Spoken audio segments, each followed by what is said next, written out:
Arman here, and in this video we're going to talk about understanding hormones, because this is really important. It's important for your overall health, how your energy levels are, your muscle tone. It's that critical, and so let's talk about it.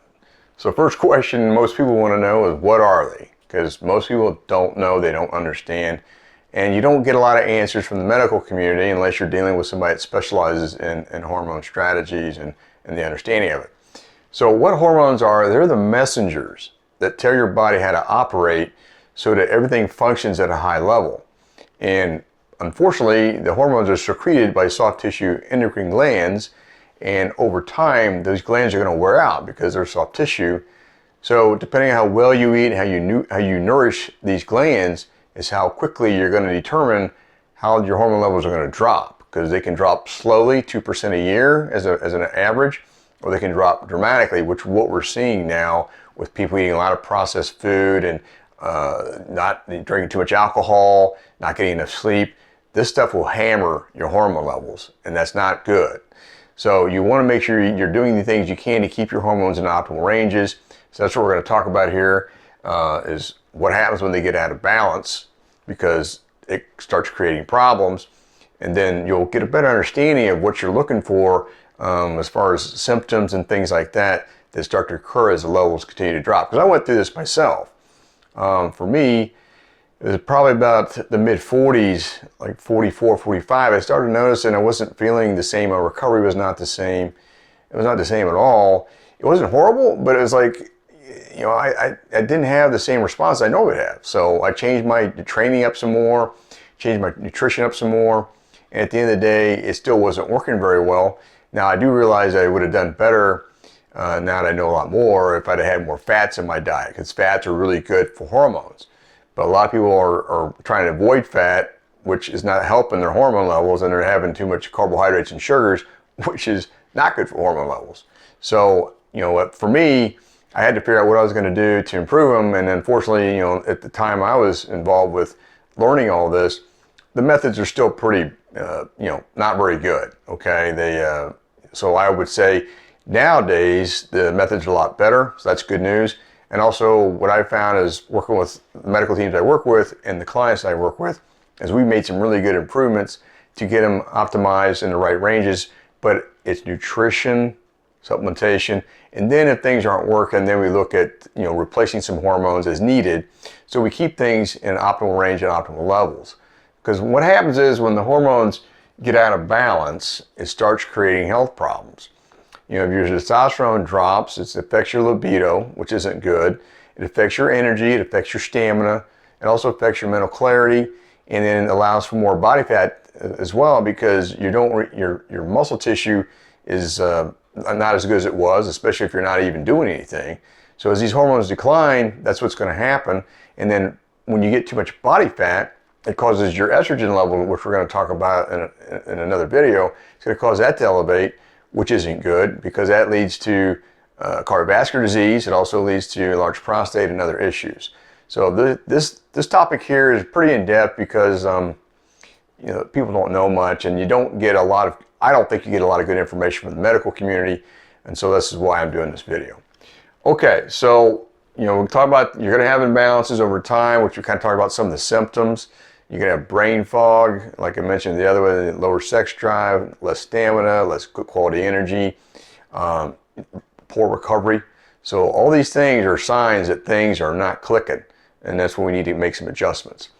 So let's talk about the hormone precursors as the first topic, because hormone precursors are basically what makes the hormones that you need.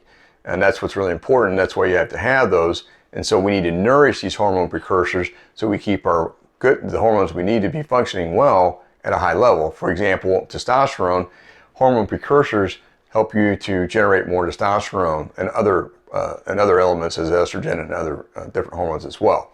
So we're going to talk about the hormone precursors. So one of them that most people are not very knowledgeable about is a hormone called pregnenolone. And I had to learn about this one as well. But this hormone is actually really important for memory and cognitive function. It also helps to make DHEA and testosterone and estrogen. It's a key hormone for all those things. So it's a very diversified hormone, and it will affect the mood and the stress levels. It's good for that. And it's also really important for immune function. And when my levels were checked, they weren't very good. And so I take typically about 200 milligrams of pregnenolone in the morning first thing to help keep my levels where they need to be. So one thing I want to say on this is when it comes to taking like over-the-counter supplements to correct these levels, you need to do this with the medical professionals. Don't go guessing. I don't know how many people I run into that are kind of guessing with what to do with the supplements to see if it's going to help them.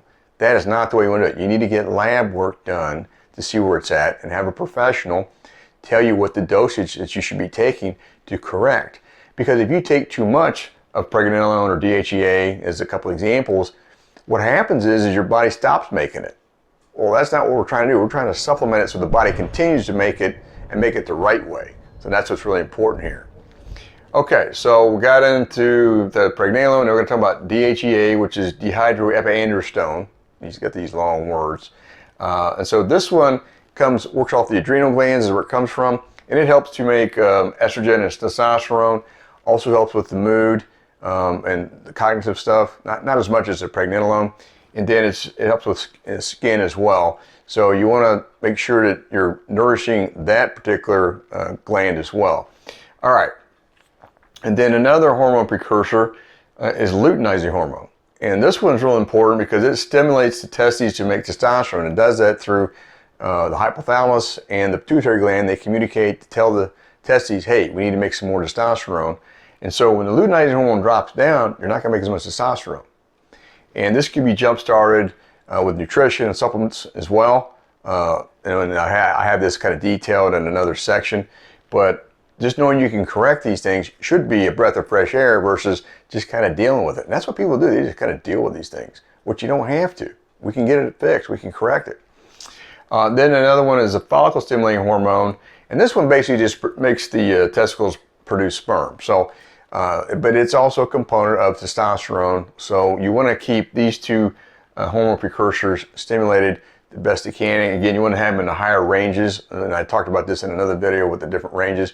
But the higher the ranges on these, the better. That just means your body's functioning well, is making what it needs to make, and you're on point with it.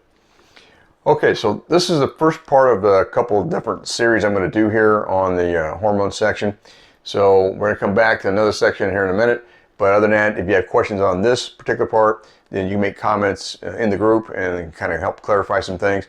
But this should give you a good jump start to understand we have good strategies here to get things where they need to be. So you keep that vitality, the energy, your strength, keep that muscle tone on, things like that.